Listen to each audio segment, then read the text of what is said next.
এই আজি পথাৰলৈ আহিছিলোঁ পকা ধান চাবলৈ। কাতি আঘোণ মাহৰ পকা ধানৰ সোণালী পথাৰ, কি সৌন্দৰ্য! ইমানেই ভাল লাগে নহয়, মনমোহা। পথাৰলৈ আহিলে কিন্তু ঘৰলৈ যাবলৈ মনেই নাযায়। ধানবোৰ চালে ইমানেই সুন্দৰ, মনবোৰ যেন থৌকি বাথৌ। ধানবোৰ কেতিয়া চপাব, কি কৰিব, এনেকুৱা লাগে। কিন্তু মই আজি প্ৰথম পথাৰলৈ আহিছোঁ। পথাৰখন চাই ইমানেই সুন্দৰ লাগিছে, ভাল লাগিছে। ধানবোৰ কিন্তু ভালেই হৈছে বৰ্তমান, ইমান এটা বেয়া হোৱা নাই।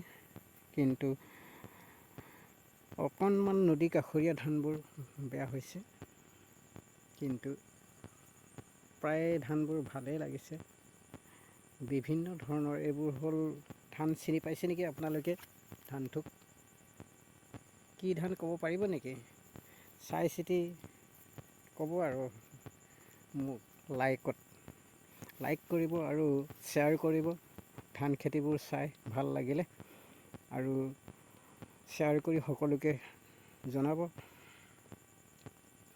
ইমানেই সৌন্দৰ্য পথাৰবোৰ, ভাল লাগিছে, মনমোহা। কিন্তু ক'তো বেলেগ পথাৰবোৰত কেনেকুৱা ধান হয় সেইটো দেখা নাইগৈ আৰু চাবলৈ যোৱা নাই। কিন্তু আমাৰ পথাৰবোৰত কিন্তু বৰ্তমান ধান খেতি ভালেই হৈছে, ইমান বেয়া হোৱা নাই। দেখিছে নহয় আপোনালোকে নিশ্চয়।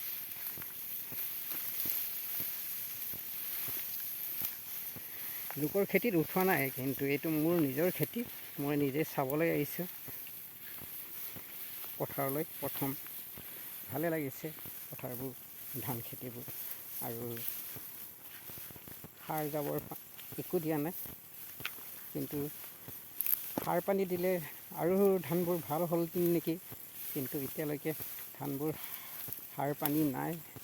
এইবাৰ বতৰ অলপ বেয়া, কিন্তু কি কৰিব, সেইটো কাৰণে ধানবোৰ অলপ এটা নৰ্মেল টাইপৰ হ'ল আৰু কি কৰিব।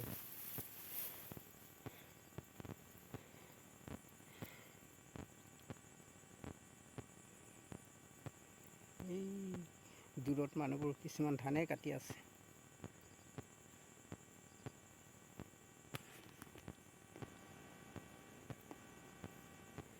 কিছুমান দূৰত ধানেই কাটি আছে মানুহ।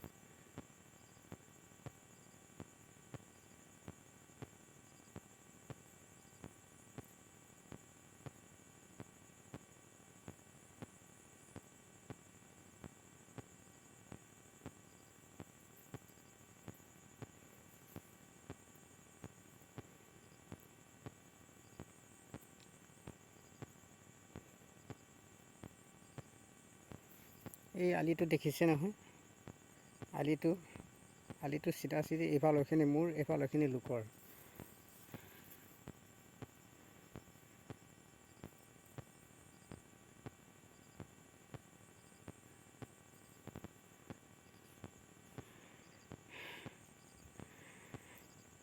ক'ত কেনেকৈ ধান খেতি ভাল হয় বেয়া হয় মোক জনাব কমেণ্টত। আৰু ময়ো ক'ৰবাত পথাৰত ধান খেতি চাবলৈ যাম আৰু আগে পিছে। আৰু ধান খেতিটো কৰি ভাল লাগে বাৰিষা, যিহেতু মানুহৰ পেটৰ আহাৰ, পেটৰ ভাত মুঠি।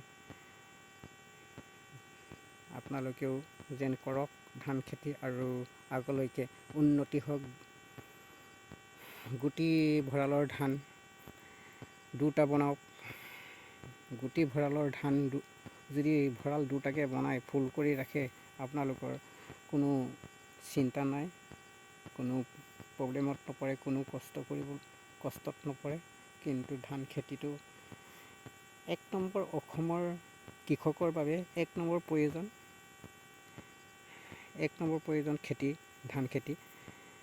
ধান নহ'লেই এনেই মানুহ ভোকাতুৰ হৈ ঘূৰি ফুৰিবলগীয়া হয়, ভোকত মৰিবলগীয়া হয়, পানী নহ'লে মানুহ পিয়াহত মৰিব লগা হয়, ভাত মুঠি নহ'লে মানুহ ভোকত মৰিব লগা হয়। সেইটো কাৰণে আপোনালোকে কোনো দুখ নকৰি, কষ্ট ইমানটো নহয়েই, পানী বতৰ ভালদৰে হ'লে মানে।